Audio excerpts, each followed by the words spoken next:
नमस्कार दोस्तों, मेरा नाम है मोहित शर्मा और स्वागत है आपका अपने ही चैनल बारबरिक कोचिंग में।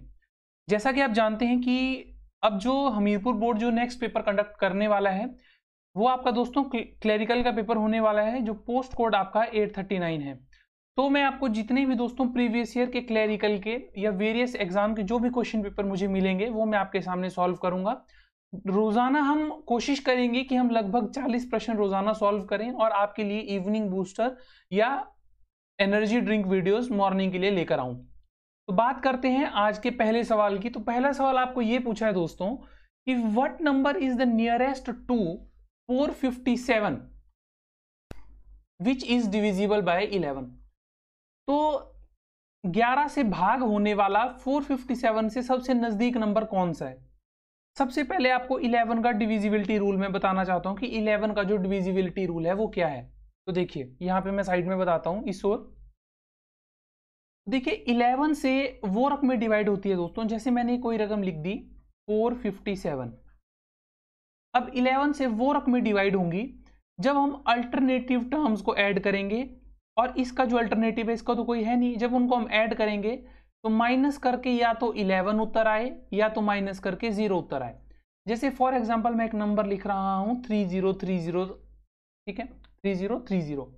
अब आपको पूछा जाएगा कि क्या ये 11 से डिविजिबल है। तो अब आप या तो आपके पास ऑप्शन है कि आप इसे डिवाइड करके चेक करें, या आप क्या करेंगे जो अल्टरनेटिव टर्म्स हैं। अब अल्टरनेटिव टर्म्स कौन सी है, एक आपकी ये है, अब ये छोड़ दो फिर ये वाली आ गई, इन दोनों को ऐड करो और इन दोनों को ऐड करो। 3 + 3 हो गया आपका 6, तो 6 लिख दिया, बीच में माइनस का निशान, और 0 हो गया 0, तो माइनस करके कितना है 6। तो ये 11 से डिविजिबल नहीं है। अब जैसे मैं अगर एक नंबर लिखूं 657, ठीक है। अब 7 + 6 हो गया आपका दोस्तों 13, 13 - 5, तो ये भी आपका 11 नहीं आएगा। अब अगर मैं लिख दूं 627, तो अब कितना बन जाएगा, 7 + 6 हो गया आपका 13, 13 - 2 हो गया 11, तो माइनस करके कितना उत्तर आया 11। तो जब भी माइनस करके 11 या हमें 0 प्राप्त हो तो समझ लेना कि वो जो रकम डिवाइड होगी वो किससे डिवाइड होगी, 11 से पूरी की पूरी विभाजित हो जाएगी। तो अब आ जाते हैं हम डायरेक्टली इधर स्क्रीन के ऊपर। अब क्या बोला गया था कि 457 से सबसे नजदीक कौन सी है। तो अब आपको पहले पता लगना चाहिए कि कौन सा डिवाइड होगा। तो देखो अब अगर हम इसका अल्टरनेट जोड़ें तो ये तो डिवाइड होगा नहीं, तो ये तो मतलब बना नहीं आपकी बात। फिर अगर हम बात करें 451 की, तो हाँ 451 होगा, लेकिन अब 451 और 57 के बीच में कितने का डिफरेंस है, 6 रकमों का। 460 भी नहीं होगा क्योंकि अल्टरनेट का इसका भी 11 और 0 नहीं बन रहा है। फिर बचा 462। अब 57 से जब आप काउंट करेंगे 58, 59, 60, 61, 62, तो 1 2 3 4 5, तो 5 का डिफरेंस है। और आप जब इनको जोड़ेंगे 4 + 2 हो गया 6, माइनस बीच वाले टर्म है 6, तो 6 - 6 कितना हो गया 0। तो ये 11 से पूरी की पूरी डिविजिबल है। तो फर्स्ट का जो आपका सही उत्तर है दोस्तों वो है ऑप्शन नंबर 1, बिल्कुल सही। और मैं आपसे एक बात ये भी जानना चाहता हूं कि आप बताएं कि ये जो मैं क्वेश्चन पेपर डिस्कस कर रहा हूं इस वीडियो में, तो मैं आपको ब्रीफली एक्सप्लेन करूंगा कि कौन सा क्वेश्चन किस तरह से हुआ। अगर आप चाहते हैं कि नेक्स्ट वीडियो में सिर्फ आंसर्स ही बताए जाएं तो वो भी मैं उस तरह से भी वीडियो ला सकता हूं। और दोस्तों अगर आप ऑफलाइन या ऑनलाइन अगर कोचिंग लेना चाहते हैं दोस्तों, तो आप इस नंबर पर भी कॉल कर सकते हैं 8988434696 पर, जिसमें दोस्तों आपकी रोजाना 3 to 4 आवर्स की लाइव क्लासेस रहेंगी जूम एप्लीकेशन पर। तो अगर आप इंटरेस्टेड हैं कोर्स परचेज करने के लिए, चाहे आप जेओई की तैयारी कर रहे हो, चाहे आप फॉरेस्ट गार्ड की तैयारी कर रहे हो, चाहे आप एचपी पुलिस की तैयारी कर रहे हो, एलाइड सर्विसेज की तैयारी कर रहे हो, या सब इंस्पेक्टर की तैयारी कर रहे हो, तो जल्द ही दोस्तों कल या परसों तक आपको इसका डेमो लेक्चर या एक वीडियो आएगी इससे रिलेटेड, आप वहां पर देख पाएंगे। चलिए हम अगले सवाल की ओर बढ़ते हैं ज्यादा समय बर्बाद ना करते हुए। सवाल है द सिंपलेस्ट फॉर्म ऑफ 69/92, यानी जब आप इसको कट करोगे तो आपको सबसे स्मॉलेस्ट फॉर्म पे लाना है। तो देखो ये सवाल जो है ना, ये सवाल है आसान, लेकिन ये जो सवाल है ये दोस्तों आपका समय बर्बाद करने के लिए सवाल दिया गया है। तो लेकिन इसके लिए आपको ट्रिक पता होनी चाहिए। तो ट्रिक क्या होती है कि जैसे मान लो कि ये आपके पास इन्होंने यहाँ पे दे रखा है, तो आपको क्या करना है कि जो भी यहाँ पे रकम इन्होंने दी है 69/92 है ना, 69/92 इन्होंने दिया है, तो देखो हम इसको किस तरह से करेंगे। तो हमने लिख दिया इधर दोस्तों 69 और कर दिया हमने 92। अब आपको लेना है इन दोनों का HCF। क्या लेना है इन दोनों का HCF? HCF का मतलब हुआ हाईएस्ट कॉमन फैक्टर, यानी इन दोनों का कोई ऐसा कॉमन फैक्टर होगा जो इनको डिवाइड करता होगा। जब हम उससे उसको डिवाइड करेंगे तो हम ऑटोमेटिकली स्मॉलेस्ट में आ जाएंगे। तो अब HCF निकालेंगे आप, तो HCF आप किस तरह से निकालेंगे? 92 तो 69, 69 वन जा कितना हो गया आपका 69, ठीक। यहाँ पे आ गया आपका 8 और यहाँ पे आ गया 12, 12 से 9 गया बचा 3, 8 से 23, और जब यहाँ पे आ जाएगा 69 तो 23 3 जा 69। HCF कितना है 23, तो 23 से जब हम इसको काटेंगे तो ये 3 से जाएगा, और 23 से जब इसको काटेंगे तो ये 4 से जाएगा। तो आंसर कितना आ गया हमारे पास 3/4। इसका जो आंसर है वो है हमारे पास दोस्तों ऑप्शन नंबर बी, सेकंड का ऑप्शन नंबर बी सही है 3/4। चलिए अगले क्वेश्चन की ओर बढ़ते हैं। जो हमारा क्वेश्चन नंबर है दोस्तों वो चला अब हमारा क्वेश्चन नंबर 3। सवाल है 25 डिवाइडेड बाय 0.0005। बहुत आसान सवाल है। आपको क्या करना है कि 25 लिखना है, डिवाइड का मल्टीप्लाई बना दो या पहले डिवाइड ही रखो और इसको फ्रैक्शन से हटा दो। 5 अब कितनी पॉइंट की जगह 1 और आगे जितनी भी रकमें हैं उन सब की क्या लग जाएगी 0। अब डिवाइड का क्या बना दो मल्टीप्लाई बना दो, और तो ये जो 10,000 है ये आ जाएगा ऊपर और आपका जो 5 है ये आ जाएगा नीचे। तो 5 से 5 कट, 5 से 5 5 5 25 या 25। तो 5 को जब 10,000 से मल्टीप्लाई करेंगे तो उत्तर है 50,000, इनमें से कोई नहीं। इसका जो उत्तर होगा दोस्तों वो होगा ऑप्शन नंबर डी, बिल्कुल सही। चलिए क्वेश्चन नंबर 4 की ओर बढ़ते हैं। A is 2 years older than B. A जो है 2 साल बड़ा है बी से। B who is twice as old as C. अब जो बी है वो सी से 2 गुना बड़ा है। If the total age of A B C be 27 then what old is how old is B. तो बी की उम्र निकाल।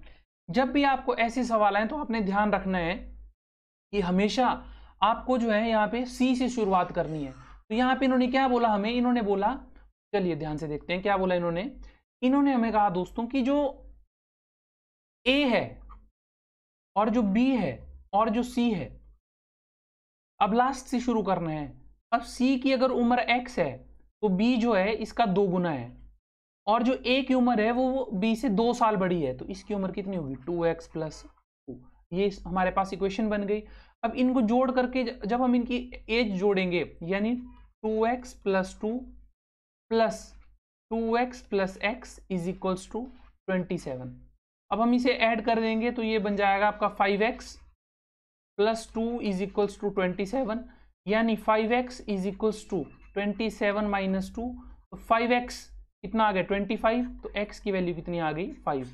अब हमको पूछा है कि b की वैल्यू कितनी है। x की वैल्यू 5 आ गई, यहाँ पे 5 पुट करेंगे तो 5 × 2 = 10। तो इसका उत्तर कितना जाएगा हमारे पास 10। ऑप्शन नंबर डी हमारा बिल्कुल सही हो जाएगा। चलिए बात करते हैं अगले सवाल की, क्वेश्चन नंबर 5। क्वेश्चन नंबर 5 हमसे क्या पूछा जा रहा है, 80% ऑफ 50% ऑफ 250% ऑफ 34। बहुत आसान सवाल है, जहां जहां पर भी परसेंट दिया है अपॉन में 100 कर देना है। मतलब कैसे करना है देखो, 80/100 ऑफ का मतलब मल्टीप्लाई 50/100 मल्टीप्लाई 250/100 मल्टीप्लाई 34। बस जब आप इसको सॉल्व करेंगे तो इसका जो उत्तर आएगा निकल करके दोस्तों वो इनमें से कोई भी नहीं होगा। तो इसका उत्तर होगा नन ऑफ दीज, है ना। ये कैलकुलेशन आप खुद सॉल्व कर सकते हैं। चलिए अगले सवाल की ओर बढ़ते हैं। अगला जो सवाल है वो है question number 6। Ram and Shyam together can finish a work in 8 days। कोई व्यक्ति है राम और श्याम, कोई व्यक्ति है, तो मिटा करके सवाल करते हैं अच्छे से। ये बोल रहे हैं कि राम और जो श्याम है वो किसी काम को 8 दिन में कंप्लीट कर सकते हैं, ठीक है। आगे क्या बोला, आगे बोला Ram can do the same job on his own in 12 days। और राम अकेला उस काम को, और अगर राम अकेला उस काम को 12 दिन में कंप्लीट करता है तो बताओ श्याम उस काम को कितने दिन में खत्म करेगा। अब देखो ये जो सवाल आपके आते हैं ना दोस्तों, ये बात करते हैं एफिशिएंसी की, यानी उनके कार्य करने की क्षमता को। अब काम कुछ भी कर रहे हैं वो, मान लो कि वो उनको जो टोटल काम है, उनको टोटल काम है रोटी खाने का काम है, उनको टोटल 24 रोटियां खानी है। कितनी रोटियां खानी है उनको? टोटल 24 रोटियां खानी है। अब दिखती सी बात है, जब राम और श्याम इकट्ठे मिलकर रोटियां खाएंगे तो वो कम समय लगाएंगे, तो वो 8 दिन लगा रहे हैं। और अगर राम अकेले उन रोटियों को खाएगा तो ऑब्वियस है कि ज्यादा टाइम लगाएगा। अगर राम और श्याम 8 दिन में 24 रोटियां खा रहे हैं तो एक दिन में कितनी खाएंगे? 24 डिवाइडेड बाई 8, तो इनकी एफिशिएंसी कितनी आ गई? 3। और अगर राम 12 दिन में 24 रोटियां खा रहा है तो एक दिन में कितनी खाएगा? 12 2 जा 24। अब राम और श्याम की एफिशिएंसी आ गई दोस्तों 3, और राम की एफिशिएंसी आ गई 2। ठीक है, अगर हम राम और श्याम की एफिशिएंसी से राम की एफिशिएंसी को माइनस कर दें तो बचा 1। तो 1 किसकी एफिशिएंसी आई? वो आई दोस्तों श्याम की। और काम कितने करने हैं? 24। अगर एक दिन में वो एक रोटी खाएगा तो 24 रोटियों को कितने दिन लगाएगा? 24। तो इसका उत्तर कितना होगा? 24। एक तरीका आपके पास ये है। दूसरा तरीका क्या है कि 1/8 से आपको 1/12 माइनस करना है। जो एलसीएम आएगा इसको सॉल्व करें और आपके पास जो उत्तर आएगा वही आपका उत्तर होगा। तो इधर भी 24 ही आएगा, आप सॉल्व कर सकते हैं। ठीक है, तो मैंने उम्मीद है कि आपको समझ आ रहा है। इसका जो उत्तर है वो है ऑप्शन नंबर सी 24। चलिए अगले सवाल की ओर बढ़ते हैं। अब जो हमारा सवाल चला वो चला क्वेश्चन नंबर 7। देखिए, जो आपका क्लरिकल का एग्जाम रहने वाला है दोस्तों वो इसी लेवल का आएगा, और यहाँ पर क्वेश्चंस भी आपके ऑलमोस्ट 20 के आसपास या 15 के आसपास आपके मैथ्स प्लस रीजनिंग के सवाल रहेंगे, तो उनको आपको छोड़ना नहीं है। अगर आप इस चीज की तैयारी करना चाहते हैं तो मैं आपको बार बार ये कह रहा हूं दोस्तों, पेड कोर्स शुरू होने वाला है। रोजाना दिन के 4 या 3 घंटे क्लासेस होंगी, लाइव लेक्चर्स होंगे आपके, प्लस आपको वही लेक्चर्स रिकॉर्डेड भी मिलेंगे। ज्यादा जानकारी के लिए आपको स्क्रीन पे नंबर शो हो रहा है या मैं आपके सामने लिख रहा हूं 8988434696 पे आप मुझे व्हाट्सएप या मैसेज कर सकते हैं। अगर आप अलाइड सर्विसेज किसी भी टेस्ट की तैयारी कर रहे हैं तो उन सभी के लिए बैच शुरू होने वाला है, बाद में काफी मुश्किल आ जाती है फिर। चलिए question number 7। An athlete runs 200 metre race in 24 second, his speed is. आपको यहां पे क्या निकालनी है? स्पीड। लेकिन दिक्कत क्या है, यहां पे जो आपको समय और जो डिस्टेंस दिया गया है वो मीटर और सेकंड में दिया गया है, लेकिन आंसर में किलोमीटर और आर में पूछा गया है। ठीक है, तो जब मीटर पर सेकंड से आपको किलोमीटर पर आर में जाना है तो आपको 18/5 से क्या करना है दोस्तों? गुना करना है। ठीक है, अब आपको निकालनी है स्पीड, तो स्पीड का फॉर्मूला क्या होता है? Distance upon time. ठीक है जी, तो अब डिस्टेंस है आपके पास 200, टाइम है आपके पास 24, मल्टीप्लाई 18 गुना 5। ठीक है जी, अब 6 3 जा 18, 6 4 जा 24, 4 1 जा 4, 4 5 जा 20, 0 का 0, 5 1 जा 1, 5 10 जा 50, तो 10 3 जा कितना हो गया? 30 किलोमीटर पर आवर। तो इसका जो 7th का जो हमारा सही उत्तर है वो है ऑप्शन नंबर डी, बिल्कुल सही। चलिए क्वेश्चन नंबर 8 की साइड बढ़ते हैं। The largest size of bamboo that can be placed in a square area 100 square metre is. यानी सवाल ध्यान से आपको समझना है कि ये क्या सवाल हमसे पूछ रहे हैं। ठीक है, ये बोल रहे हैं कि एक स्क्वायर है दोस्तों, उस स्क्वायर में एक कोई बैम्बू की स्टिक है, बांस की डंडी है। ठीक है, उसको आपको इस तरह से प्लेस करना है कि सबसे लंबा बांस का डंडा आप रख पाए। अब जैसे फॉर एग्जांपल अगर मैं बांस की बात करूं, अगर स्क्वायर की बात करूं, इस तरह से आपका स्क्वायर है। ठीक है, इस तरह से स्क्वायर है। अब इसका एरिया है आपके पास 100 स्क्वायर मीटर। अब इसका फॉर्मूला होता है साइड मल्टीप्लाई बाय साइड, यानी 10 मल्टीप्लाई बाय 10, तो इसकी जो साइड है वो कितनी है? 10 है। अब जब आप स्क्वायर में सबसे लंबा बांस का डंडा रखेंगे, ना तो आप ऐसे रख सकते हैं ना तो आप ऐसे रख सकते हैं, क्योंकि तब तो 10 नहीं होगा। सबसे लंबी तरफ से जो आप रख सकते हैं, आप रख सकते हैं दोस्तों डायगनली। डायगनली आपको हमेशा सबसे लंबा बांस का डंडा रखने के लिए मिलेगा। तो अब यानी आपके पास ये वाली साइड भी गिवन है, ये वाली साइड भी गिवन है, और आपको क्या निकालनी है? ये साइड। तो डायरेक्टली मैं आपको इसका फॉर्मूला बताता हूं। जब भी स्क्वायर के डायगोनल निकालना हो तो डायगोनल का फॉर्मूला होता है √2a। क्या फॉर्मूला है? √2a। अब √2 को आपको किससे गुना करना है? 10 से गुना करना है। अगर आपको √2 की वैल्यू पता है तब तो बहुत बढ़िया है। √2 की वैल्यू होती है 1.414, मल्टीप्लाई बाय, जब आप इसको मल्टीप्लाई करेंगे आपके पास जो उत्तर निकल करके आएगा वो आएगा 14.14। अगर आपको √2 की वैल्यू नहीं निकालनी आती है तो आप इस मेथड से √2 की वैल्यू निकाल सकते हैं, है ना। आपने शायद सीखा होगा पहले, अगर नहीं सीखा है तो तभी मैं आपको बोल रहा हूँ दोस्तों कि 1 1 जा 1, 2 से 1 गया बचा 1, अब 2 जीरोज आ जाएंगे और यहाँ पे लग जाएगा पॉइंट। अब 1 + 1 हो गया 2, जिसको यहाँ से मल्टीप्लाई करना है वही टर्म आपको यहाँ उतारनी है, ठीक है। तो इधर आप 4 करोगे और इधर भी आप 4 करोगे, तो जब 24 को 4 से गुणा करोगे, 4 4 से 16, 4 2 8 9, 96, तो इधर आ जाएगा 96। इस तरह से आप सॉल्व करोगे तो 1.414 निकल करके आएगी ये टर्म, ठीक है। फिर उसको आप गुना करोगे। यही मैं आपको कह रहा हूँ कि अगर ये सारी चीज़ें आपको सीखनी है दोस्तों तो इसी के लिए पेड कोर्स है, ठीक है। और ऑफलाइन और ऑनलाइन दोनों है। अगर आप मंडी डिस्ट्रिक्ट में हो, ऑफलाइन दोस्तों आपको नियर पड्डल पेट्रोल पंप से आप मुझे कॉल करके पता कर सकते हैं कि आपको किस ओर आना है। अगर ऑनलाइन करना चाहते हैं तो आप घर बैठ के भी तैयारी कर सकते हैं। मैं ऐसा नहीं कह रहा हूं कि घर बैठ के आपकी तैयारी नहीं होगी, ठीक है जी। चलिए अगले सवाल की ओर बढ़ते हैं दोस्तों, ज्यादा समय बर्बाद ना करते हुए। अब सवाल पूछा गया है, अच्छा तो इसका उत्तर आ गया हमारा option number B 14.14। Question number 9, जनवरी 1 2007 को अगर मंडे है तो what day of the week lies on January 1 2008। बहुत आसान सवाल है। जब भी ऐसा सवाल आए जब साल बढ़ रही हो और डेट एग्जैक्ट हो तो जो दिन होता है उसका अगला दिन ही आता है हर बार, तो वो होता है मंडे। चाहे आप अपना बर्थडे एक बार देख लीजिएगा। अगर 2020 में मान के चलिए, 2020 में अगर 31 मई को दोस्तों 2020 में अगर 31 मई को संडे है तो 31 मई 2021 को मंडे होगा, ठीक है।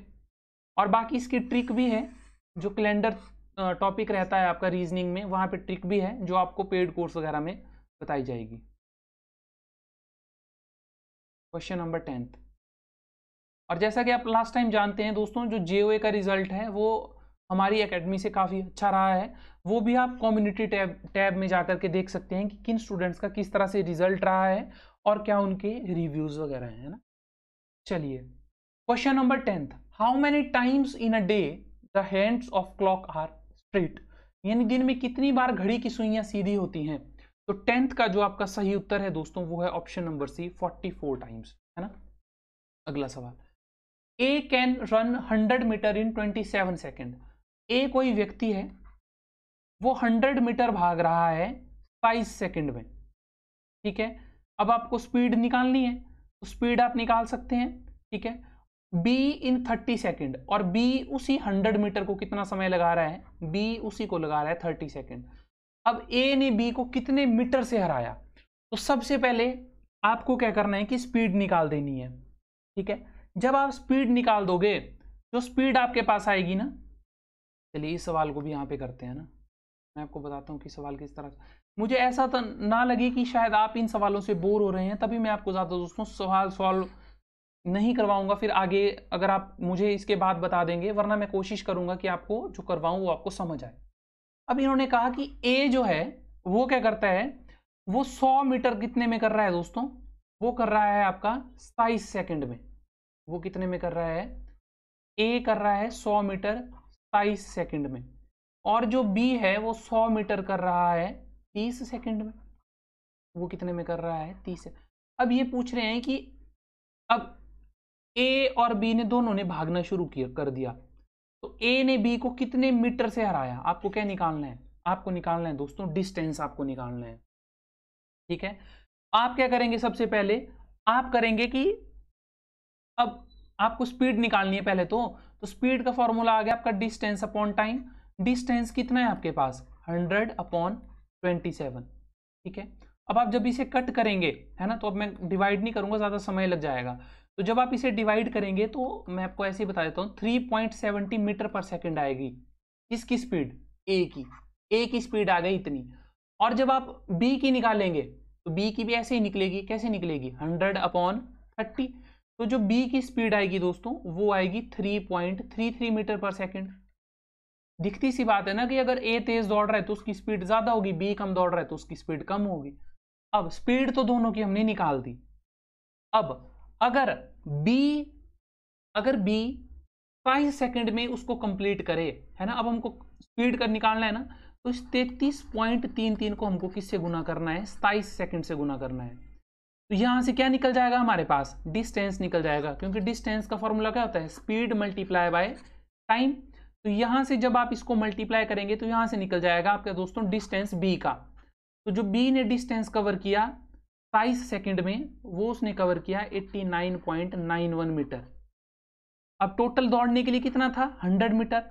100 से जब आप इस रकम को माइनस करेंगे तो आपके पास उत्तर निकल करके आएगा 10.09 मीटर। तो यानी 10.09 मीटर से ए ने बी को हरा दिया। इसका जो उत्तर होगा आपके सामने वो होगा दोस्तों 11th का ऑप्शन नंबर बी बिल्कुल सही, यानी अप्रोक्सीमेट 10 मीटर के आसपास। ठीक है जी, तो ये आ गया आपका उत्तर। क्वेश्चन नंबर 12 की ओर बढ़ते हैं कि क्वेश्चन नंबर 12 में क्या पूछा जा रहा है।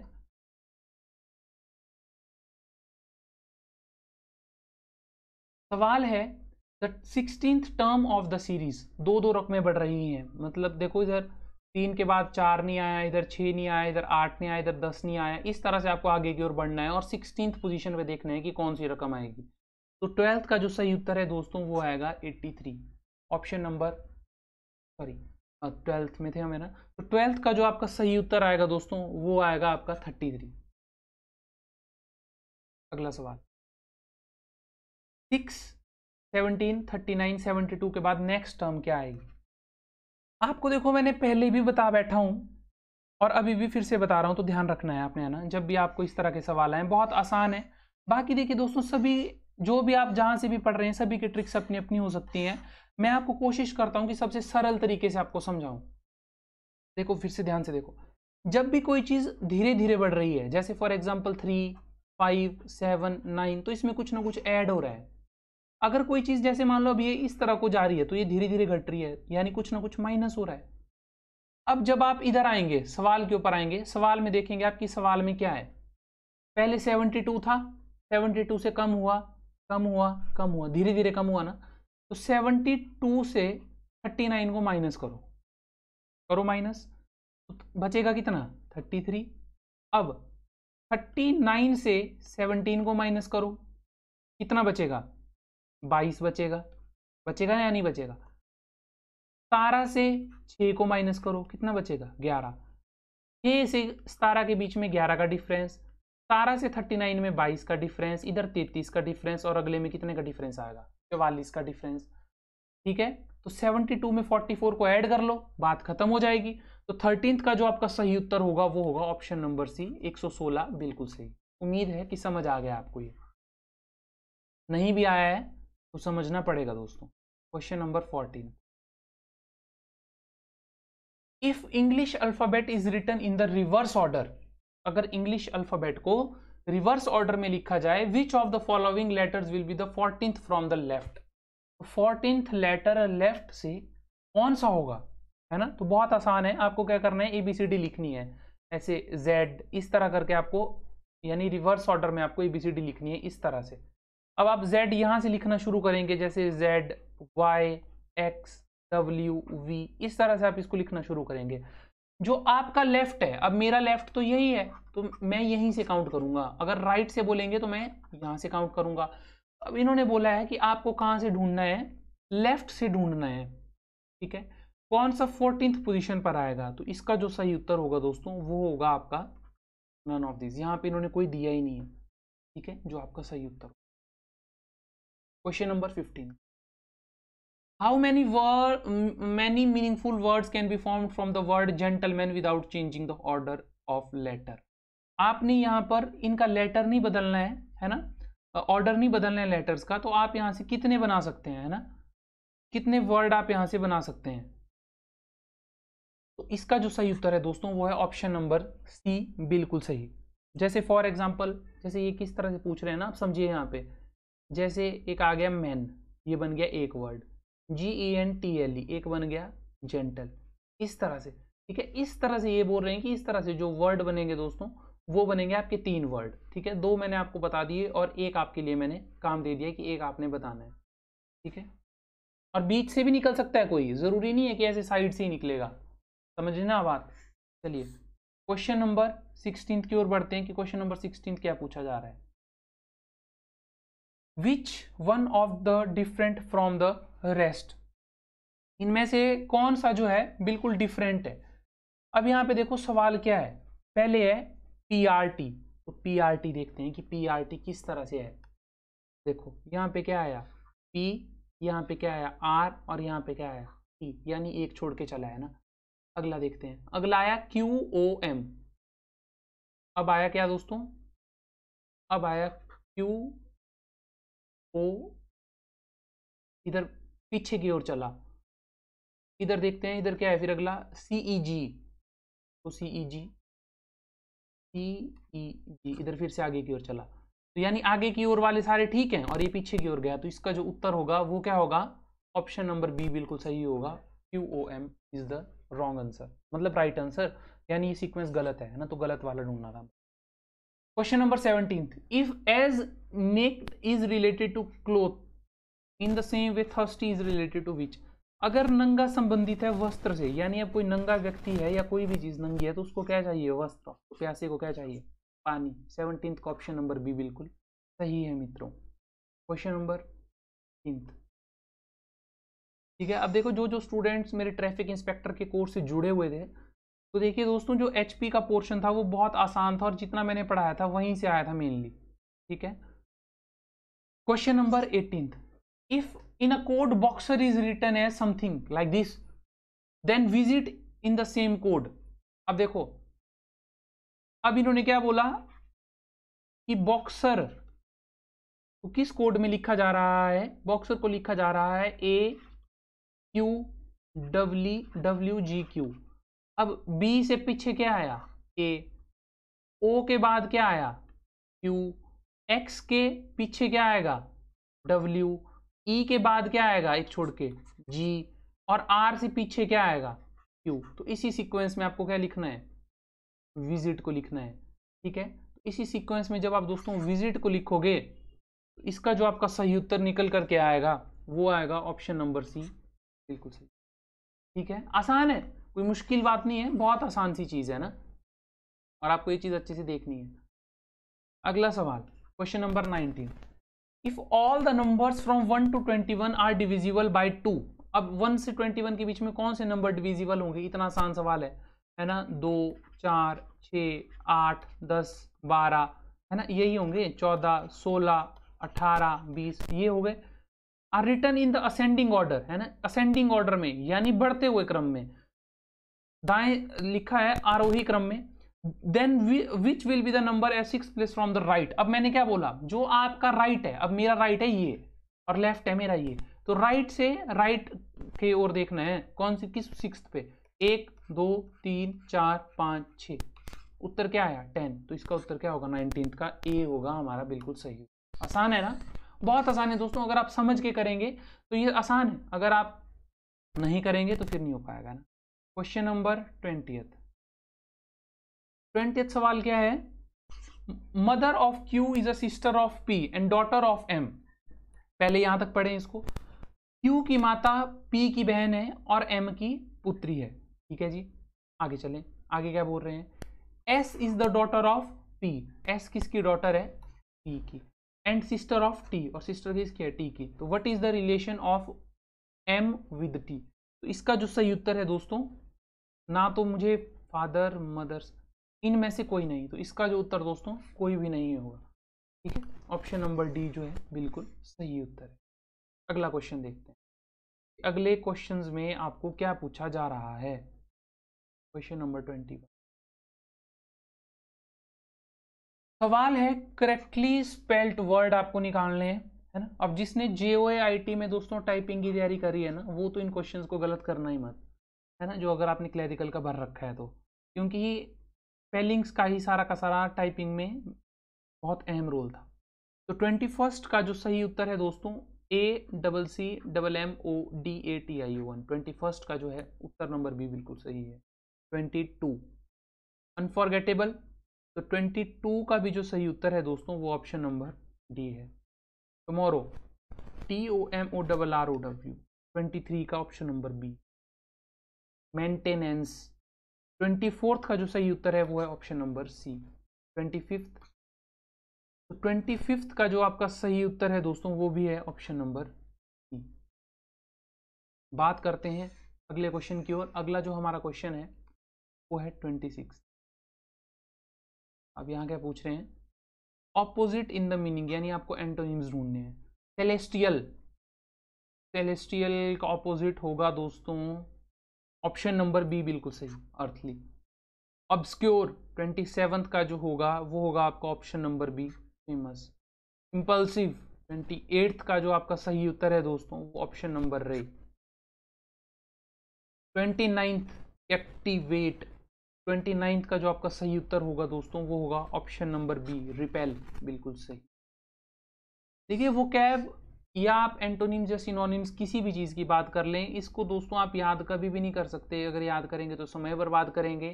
रोज़ाना इंग्लिश न्यूज़पेपर पढ़िए, वहीं से वो कैब आपकी और ग्रामर आपका बहुत अच्छा हो जाएगा। 30th का जो सही उत्तर है वो है ऑप्शन नंबर सी, कैंडिड।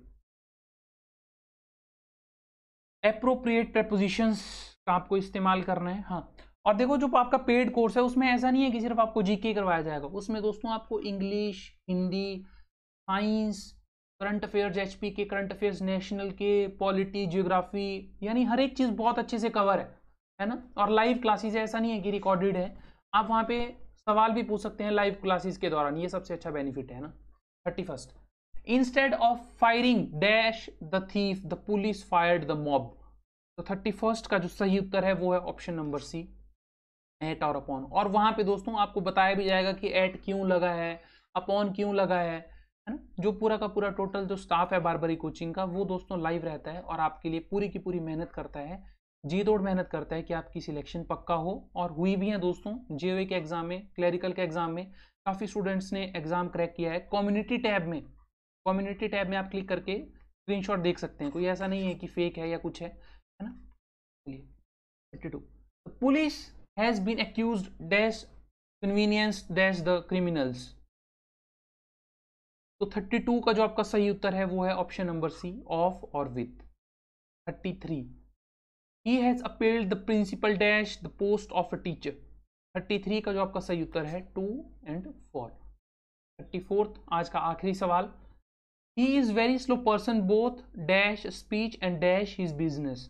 तो 34th का जो आपका सही उत्तर है वो है ऑफ, कॉमा, एट। दोस्तों ये आपके कुछ आज के सवाल थे जो हमने कोशिश की कि आपको अच्छे से समझ आए। मैंने मैथ के क्वेश्चंस और इंग्लिश के क्वेश्चंस आज डिस्कस किए। जो नेक्स्ट वीडियो हमारी रहेगी 35 से लेकर के 68 क्वेश्चन तक की, उसमें हमारा जीके पोर्शन रहेगा। प्रोबेबली उम्मीद है कि आपको ये वीडियो और इस चैनल के साथ जुड़े रहने में काफ़ी मज़ा आ रहा है। अगर आप किसी भी टॉपिक के रिलेटेड वीडियो चाहते हैं तो कमेंट सेक्शन में ज़रूर बताएं कि आपको नेक्स्ट वीडियो किस चीज़ से रिलेटेड चाहिए। अब ये जो हमारे क्वेश्चन पेपर की सीरीज़ है ये दोस्तों रोज़ाना रोज़ चलती रहेगी, ठीक है। इस चैनल के साथ जुड़े रहने के लिए तहे दिल से धन्यवाद। वीडियो और इस चैनल को दोस्तों अपने दोस्तों तक ज़रूर पहुंचाएं। Thank you.